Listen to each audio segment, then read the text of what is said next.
আসন্ন ঈদুল আজহা, গ্রীষ্মকালীন অবকাশ ও সাপ্তাহিক ছুটি মিলিয়ে দেশের বিভিন্ন শিক্ষা প্রতিষ্ঠানে দীর্ঘ ছুটি পেতে যাচ্ছে। ২০২৬ সালের ছুটির তালিকা ও শিক্ষাপঞ্জি অনুযায়ী স্কুল কলেজে টানা ১৬ দিন এবং মাদ্রাসায় ২১ দিনের ছুটি থাকবে।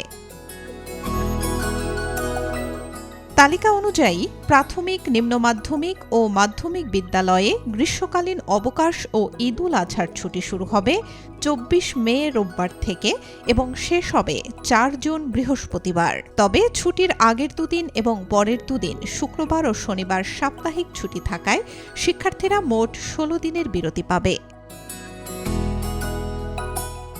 কলেজগুলোতে আলাদা গ্রীষ্মকালীন ছুটির কথা উল্লেখ না থাকলেও ঈদুল আজহা উপলক্ষে ১২ দিনের ছুটি নির্ধারণ করা হয়েছে।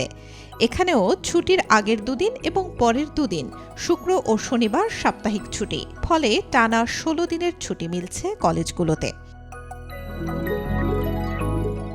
অন্যদিকে মাদ্রাসাগুলোতে ছুটি শুরু হবে ২৪ মে থেকে এবং চলবে ১১ জুন পর্যন্ত। মাঝখানে সাপ্তাহিক ছুটি যোগ হওয়ায় সেখানে টানা ২১ দিনের ছুটি পাওয়া যাবে। এদিকে সরকারও ঈদ উপলক্ষে দীর্ঘ ছুটির ঘোষণা দিয়েছে। প্রধানমন্ত্রী তারেক রহমানের সভাপতিত্বে অনুষ্ঠিত মন্ত্রিসভার বৈঠকে ২৫ মে থেকে ৩১ মে পর্যন্ত সরকারি ছুটি অনুমোদন করা হয়, যদিও ২৩ ও ২৪ মে অফিস খোলা থাকবে। সরকারি সিদ্ধান্ত অনুযায়ী ২৮ মে ঈদুল আজহার সাধারণ ছুটি। এছাড়া ঈদের আগে ২৬ ও ২৭ মে এবং পরে ২৯ থেকে ৩১ মে নির্বাহী আদেশে ছুটি নির্ধারণ করা হয়। পরে আরও একদিন বাড়িয়ে মোট ৭ দিনের সরকারি ছুটি ঘোষণা করা হয়। চাঁদ দেখার উপর নির্ভর করে বাংলাদেশে ঈদুল আজহার তারিখ নির্ধারিত হবে। সাধারণত মধ্যপ্রাচ্যের একদিন পর বাংলাদেশে ঈদ উদযাপিত হয়।